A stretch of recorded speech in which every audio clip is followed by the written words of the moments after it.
A todas y a todos, gracias por invitarme a participar este sábado por la mañana en estas jornadas. Efectivamente, José Luis, como decía, tomó bien la frase de cuando queráis y rápidamente puso fecha.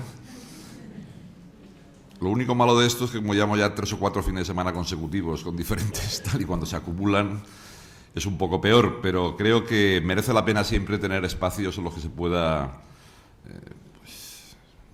reflexionar en común, debatir, plantear nuevas propuestas, nuevas ideas. Y en ese sentido he interpretado lo que comentaba José Luis cuando estuve en unas jornadas que eran con profesorado de diferentes puntos de España.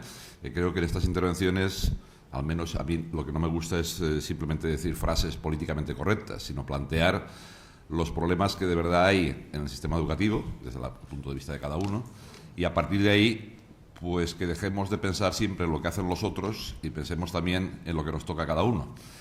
Y bueno, espero deciros no solo cosas que nos gusten, sino también aquello que pensamos que podemos compartir de cuáles son hoy los principales retos de la educación en nuestro país. Bueno, en nuestro país y en el planeta Tierra.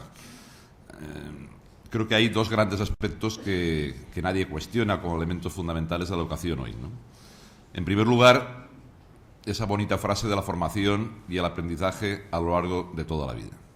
Ese es el reto principal, el reto fundamental, y no puede convertirse solo en una frase. Hay que ver qué significa eso, tanto en la formación inicial, la que impartimos en el sistema educativo, como después en los nuevos procesos de formación permanente en la que todos los que estamos en esta sala también nos vamos a tener que ir incorporando a lo largo de la vida. Es decir, que aquella frase de que ya he terminado de estudiar, pues dice, pues va a ser que no. Habremos terminado la fase inicial, la formación escolar, la formación en el instituto, en la universidad, en el ámbito que sea. Pero eso nos tiene que llevar a pensar con mucha nitidez qué es realmente lo que hay que garantizar en esa formación inicial, para que de verdad estemos en condiciones de poder seguirnos incorporando a nuevos procesos de formación a lo largo de toda la vida. Y hay otro gran reto que tiene la misma o más intensidad que el anterior, que es qué significa aprender a vivir juntos, aprender a convivir personas procedentes de diferentes países, diferentes etnias, diferentes culturas. ¿Qué implicaciones tiene eso en la sociedad en general y qué papel puede jugar el sistema educativo para favorecer ese tipo de situación?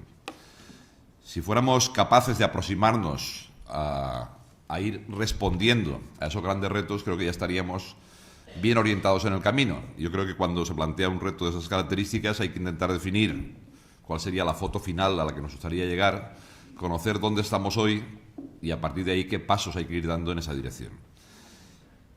Hablamos mucho en educación de las tasas de fracaso escolar, de abandono escolar prematuro, y al final ya muchas veces se convierten en clichés que no permiten tampoco analizar y entrar un poco más a fondo de qué estamos diciendo cuando hablamos de esos aspectos negativos de la situación de la educación en nuestro país y qué tenemos que hacer, lógicamente, para solventarlos. ¿Qué entendemos por fracaso escolar?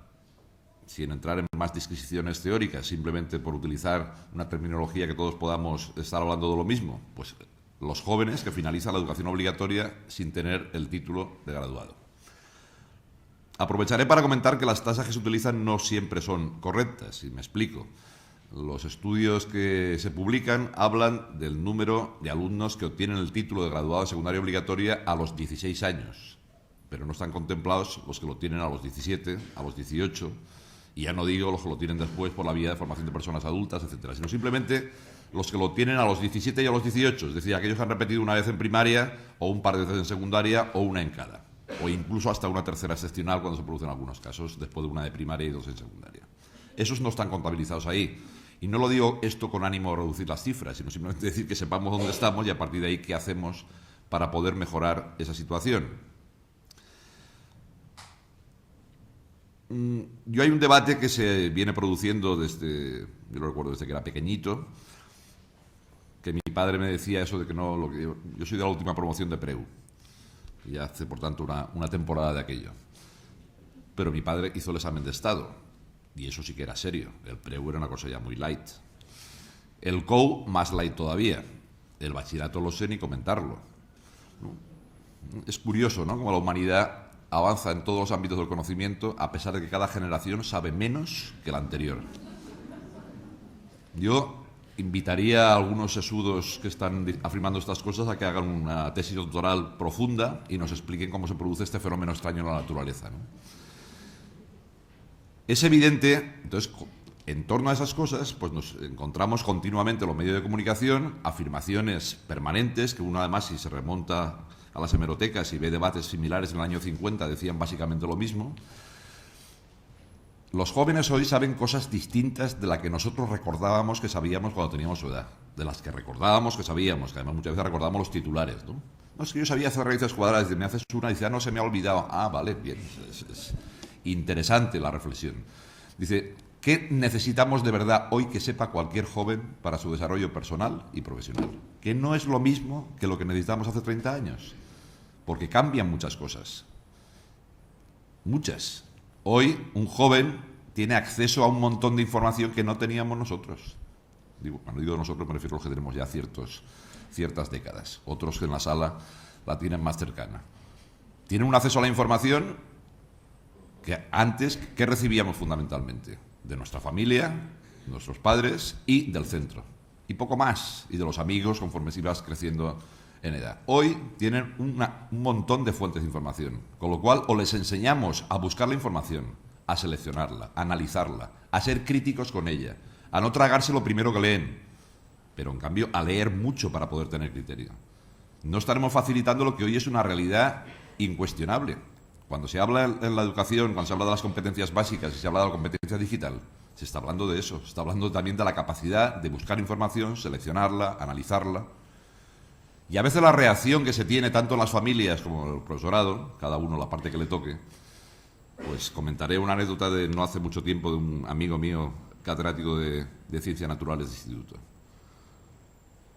Dice, Miguel les ponía trabajos para que me presentaran con una serie de temas y tal, y me encontré con que venían con unos folios impresos a color, perfectamente encuadernados, que eran simplemente pues imprimir de una página determinada de Internet.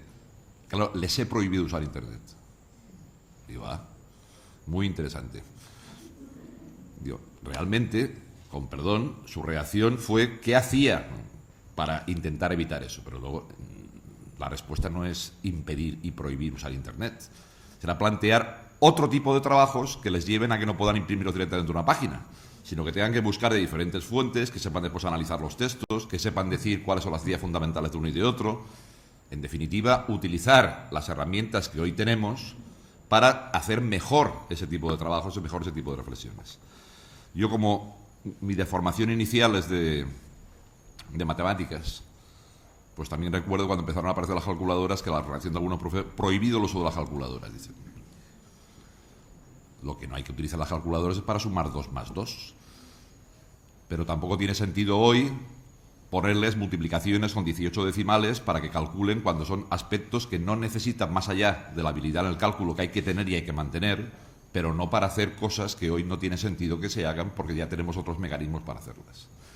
Con lo cual, esas reflexiones no siempre se producen cuando discutimos cuáles son los aprendizajes imprescindibles que requiere un joven en el siglo XXI para su desarrollo personal y profesional. Y cuando seamos capaces de decirlos cuáles son esos aprendizajes imprescindibles, habrá que ponerlos en negrita y subrayados y con mayúsculas. Habrá que transmitir al conjunto de la sociedad que para que se lleguen a adquirir esas competencias básicas, esos aprendizajes imprescindibles por toda la población que hoy está estudiando, es imprescindible que actúe en coherencia el Ministerio de Educación, que actúe en coherencia las administraciones educativas de las comunidades autónomas, pero también que actúen en coherencia los padres, las madres y el profesorado en los centros. Y pondré un ejemplo. En el famoso informe PISA, y es más conocido PISA por el informe que por el nombre de la ciudad italiana, nos dice bastantes cosas, pero en general nos solemos quedar con los titulares. Como suele decir el ministro, que me gusta la frase, dice, cuando se lee un informe hay que leérselo todo, no solo las páginas impares o las pares, sino que hay que leérselo entero, ¿no? Para ver realmente qué tipo de información sacamos de ahí, que no se convierta solamente, como parece a veces en algún medio de comunicación, como el resultado de una olimpiada, donde nos dicen qué país ha quedado el primero, qué país ha quedado el 14º, etcétera. No. Lo que hay que ver es de verdad qué tipo de información nos está dando ese tipo de pruebas para ver qué tenemos que mejorar y qué tenemos que hacer para mejorarlo. Pues en ese informe nos dice, por ejemplo, que cuando les pasan a alumnos de 15 años unas pruebas donde les preguntan de los siguientes índices de matemáticas, pongo el ejemplo de formación inicial, ¿cuáles son los que te sientes más cómodo para resolver? Y aparecen, por ejemplo, una ecuación de primer grado, de segundo grado, una con muchos paréntesis, otra con fracciones, etcétera. Otras del tipo de calcular el consumo de gasolina, la tasa de consumo de gasolina para ir de Madrid a Bilbao. Otra, el calcular la distancia en todos puntos en un mapa a escala 1/10.000. Bueno, pues esa serie de ítems no los tienen que hacer, solo decir en cuál se sienten más cómodos, a priori, para empezar a hacerlos. El 89% las ecuaciones de primer grado. El 82% las de segundo grado con diferentes tal. El 52% la tasa de consumo de gasolina. El 56% el cálculo de la distancia en un mapa. Cuando ocurre eso, algo estamos haciendo mal. Algo estamos haciendo mal. Porque yo cuando salgo a pasear por la calle no me suelo encontrar ecuaciones paseando. Me encuentro problemas que hay que resolver. Y el motivo de la existencia de las ecuaciones en matemáticas y las derivadas y las integrales, etcétera, etcétera, es para saber resolver esos problemas.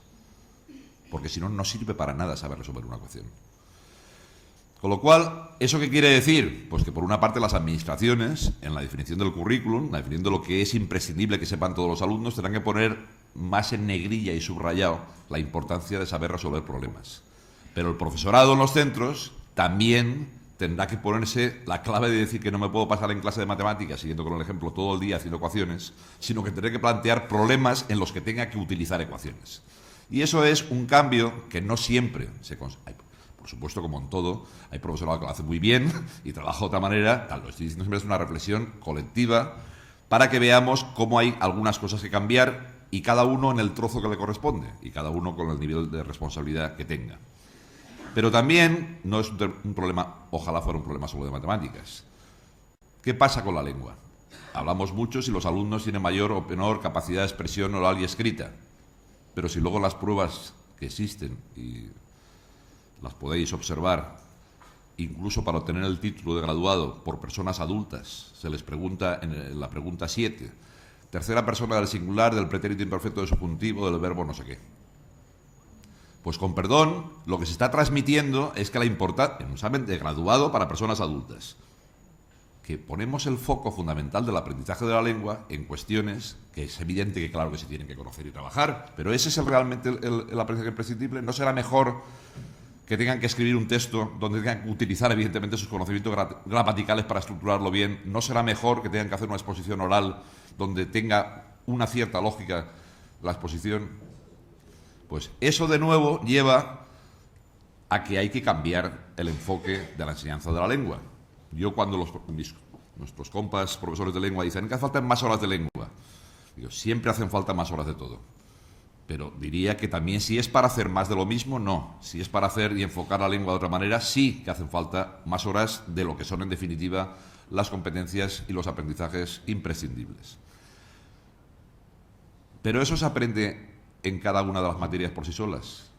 Yo creo que claramente no.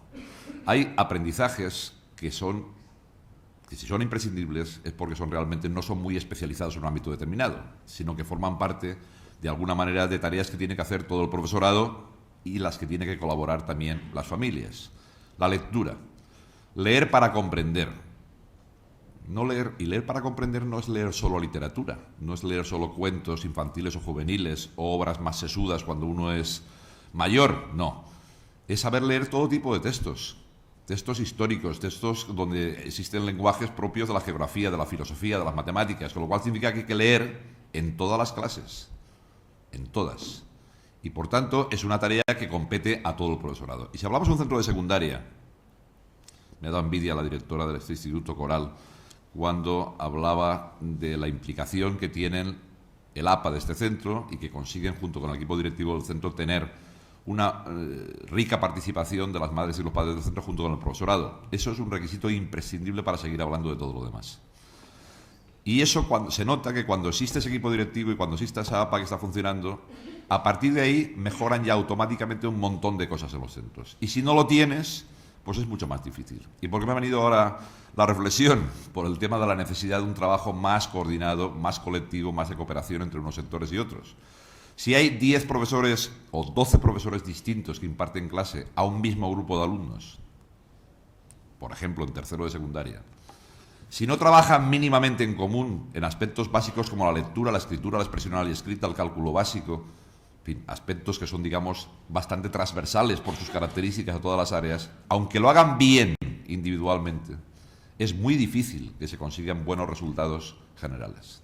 Y por eso cualquier mecanismo de coordinación, eso que siempre se ha hablado muchas veces de el equipo educativo, me da igual cómo se le quiera llamar, el equipo de profesores que imparte clase al mismo grupo de alumnos, necesitan, coordinados por el tutor y bajo el impulso del equipo directivo en el centro y con colaboración con las APAs y en colaboración con los padres y madres de cada grupo, tener reflexiones en común que permitan analizar dónde está este grupo, dónde están los problemas fundamentales y qué hacemos para poder avanzar. Hay centros que, por desgracia, el equipo de profesores que imparte en clase el mismo grupo de alumnos solo se ven, por así decirlo de manera, sentados en una mesa